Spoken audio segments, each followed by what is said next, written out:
കൊല്ലത്തെ തീ തുപ്പുന്ന വാഹനം തിരിച്ചറിഞ്ഞ മോട്ടോർ വാഹന വകുപ്പ്. പള്ളിക്കൽ സ്വദേശി മുഹമ്മദ് ഇർഫാന്റേതാണ് വാഹനം. വാഹനത്തിന്റെ രജിസ്ട്രേഷൻ റദ്ദ് ചെയ്യും. വാഹനവും ഉടമയും ഒളിവിലാണ്. വാഹന ഉടമയുടെ വീട്ടിൽ മോട്ടോർ വാഹന വകുപ്പ് എൻഫോഴ്സ്മെന്റിന്റെ പരിശോധന നടക്കുന്നു. അപകടകരമാണ്. കാരണം ഇത് ഒന്നാമതിങ്ങനെ വണ്ടി പുറത്തുപോയി തീ ആളിപ്പെടണം കണ്ടാൽ ആൾക്കാർ ഭയക്കും. അത് അപകടത്തിലേക്ക് ലീഡ് ചെയ്യും. അതുകൂടാതെ ഇവർ ചെയ്യുന്ന ഇതിൻ്റെ ഒരു എമിഷൻ, ഇത് ഈ കറ്റലിക് കൺവേർട്ടർ വഴി കടന്നു വരാത്തത് കൊണ്ട് വളരെ അപകടകരമായ വാതകമാണ്. ഇത് അങ്ങനെ കത്തിക്കഴിഞ്ഞാൽ കുറേ നേരത്തേക്ക് പുകയും പടലങ്ങളും ഒക്കെ ഉണ്ടാവും. പിന്നെ ഇതിൻ്റെ മൈലേജിനെ ബാധിക്കും, എഞ്ചിൻ്റെ കപ്പാസിറ്റിയെ ബാധിക്കും. പിന്നെ ഈ വണ്ടി തന്നെ ഇപ്പോഴത്തെ ഈ കാലാവസ്ഥയിൽ കത്തിപ്പോകാനും ഒക്കെ വളരെ സാധ്യതയുണ്ട്. ഇതിൻ്റെ ദൂരം മനസ്സിലാക്കാതാണ് ചെറുപ്പക്കാർ ഇത്തരത്തിലുള്ള കാര്യങ്ങൾ ചെയ്തിരിക്കുന്നത്. ഈ വണ്ടി അന്നേ ദിവസം തന്നെ രാത്രി ഏകദേശം ഞങ്ങൾ ലൊക്കേറ്റ് ചെയ്തിരുന്നു. ഇവർ നമ്പർ പ്ലേറ്റ് ഒക്കെ മറച്ചു വെച്ചിരിക്കുക. ഈ നിയമലംഘനത്തോടൊപ്പം തന്നെ ഇവർ നമ്പർ പ്ലേറ്റ് എപ്പോഴും മറച്ചു വെച്ചാൽ ഇവർ ഈ വാഹനം ഉപയോഗിച്ചുകൊണ്ടിരുന്നത്. ഈ പർട്ടിക്കുലർ വായിക്കൾ ഞങ്ങൾ അയാളുടെ ഇൻസ്റ്റാ ID വഴിയൊക്കെ അവർ കൊളാബ് ചെയ്തിരിക്കുന്ന ഡീറ്റെയിൽസിലൂടെ കയറി പോയി ഞങ്ങളിത് കണ്ടുപിടിച്ചു. പെട്ടെന്ന് തന്നെ ഞങ്ങൾക്ക് അതിലേക്ക് എത്താൻ കഴിഞ്ഞു. അയാളുടെ പടവും അയാൾ വണ്ടി ചാരിക്കുന്ന പടവും ഇത് ചെയ്ത വർക്ക്ഷോപ്പും അതിൻ്റെ ഡീറ്റെയിൽസും ഒക്കെ ഞങ്ങൾക്ക് കിട്ടിക്കഴിഞ്ഞു.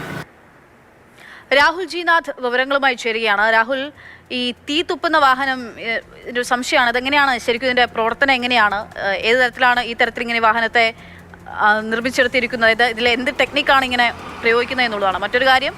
ഇതിപ്പോൾ കണ്ടെടുത്തിട്ടുണ്ട്. ഇത് വാഹനവും ഉടമയും ഒളിവിലാണ്. അന്വേഷണം എങ്ങനെയാണ് പുരോഗമിക്കുന്നത്?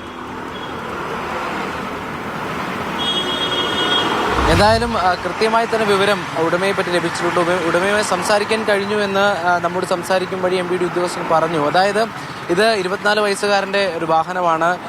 നിയമലംഘനമാണെന്ന് അറിയാതെ ചെയ്തു എന്നാണ് MVD ഉദ്യോഗസ്ഥരോട് കുറ്റസമ്മതം നടത്തിയത്. ഹാജരാകണമെന്ന് പറഞ്ഞപ്പോൾ ആദ്യഘട്ടത്തിൽ ഹാജരാകാമെന്ന് പറഞ്ഞെങ്കിലും പിന്നീട് ഒളിവിൽ പോകുന്ന ഒരു സ്ഥിതിവിശേഷമാണ് ഉണ്ടായത്. നിലവിൽ എന്തായാലും വാഹനം ഉൾപ്പെടെ ലൊക്കേറ്റ് ചെയ്തിട്ടുണ്ട്. ഇന്ന് രാത്രിയോടുകൂടി തന്നെ വാഹനം കൊട്ടാരക്കര MVDയുടെ കസ്റ്റഡിയിലേക്ക് വരും എന്ന് തന്നെയാണ് ഉദ്യോഗസ്ഥൻ നമ്മോട് പ്രതികരിച്ചത്. അപ്പോൾ ഇതിൽ പ്രധാനമായി പറയുന്നത് ശാസ്ത്രീയമായ വശമാണ്. അതായത് ഈ എക്സോസ്റ്റിനുള്ളിൽ വാഹനത്തിൻ്റെ എക്സോസ്റ്റിനുള്ളിൽ സ്പാർക്ക് പ്ലഗ് ഉൾപ്പെടെയുള്ള സംവിധാനങ്ങൾ ഉപയോഗിച്ച് ഈ കത്തിത്തീരാത്ത ഇന്ധനം പുറത്തേക്ക് വരുമ്പോൾ അത്തരത്തിൽ തീ പുറത്തേക്ക് വരുന്ന രീതിയിൽ ബോധപൂർവം തന്നെയാണ് ഇത്തരത്തിലൊരു സംവിധാനം ഒരുക്കിയിരുന്നത്.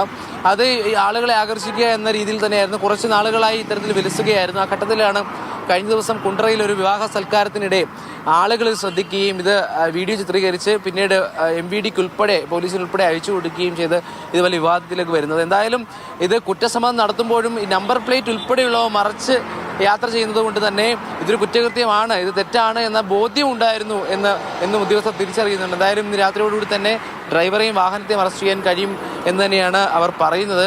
തിരുവനന്തപുരം കൊല്ലം അതിർത്തി പ്രദേശമായ ഈ പള്ളിക്കലിൽ നിന്നാണ് ഇത്തരത്തിൽ ഈ വാഹനത്തിൻ്റെ ഉടമയെ ലൊക്കേറ്റ് ചെയ്തിരിക്കുന്നത്. ഏറ്റവും പ്രധാനമായി ഇൻസ്റ്റാഗ്രാമിലൂടെയുള്ള ബന്ധങ്ങളും ഒപ്പം ഈ വാഹനം കടന്നുപോയ വഴികളിലുള്ള ദൃശ്യങ്ങളുമൊക്കെ കേന്ദ്രീകരിച്ചാണ് അന്വേഷണം മുന്നോട്ട് പോയത്. അങ്ങനെയാണ് ഈ വാഹനത്തെ എന്തായാലും ആരുടേതാണ് എന്ന് തിരിച്ചറിയാൻ കഴിഞ്ഞത്. ഇന്നെന്തായാലും രാത്രി ഈ വാഹനം കൊട്ടാരക്കര MVDയുടെ കസ്റ്റഡിയിലേക്ക് വരും എന്ന് തന്നെയാണ് ഉദ്യോഗസ്ഥർ പറയുന്നത്. ശരി, രാഹുൽ ജിനാഥ് വിവരങ്ങൾ നൽകിയത്. എന്തായാലും തീ തുപ്പിക്കൊണ്ട് ഇനിയും ആ വാഹനത്തിന്റെ സഞ്ചാരം നടക്കില്ല. എന്തായാലും കണ്ടെത്തിയിട്ടുണ്ട്. വാഹനത്തിൻ്റെ ഉടമ 24 വയസ്സുകാരനാണ്. മറ്റു നടപടികളിലേക്ക് കടക്കുന്നു.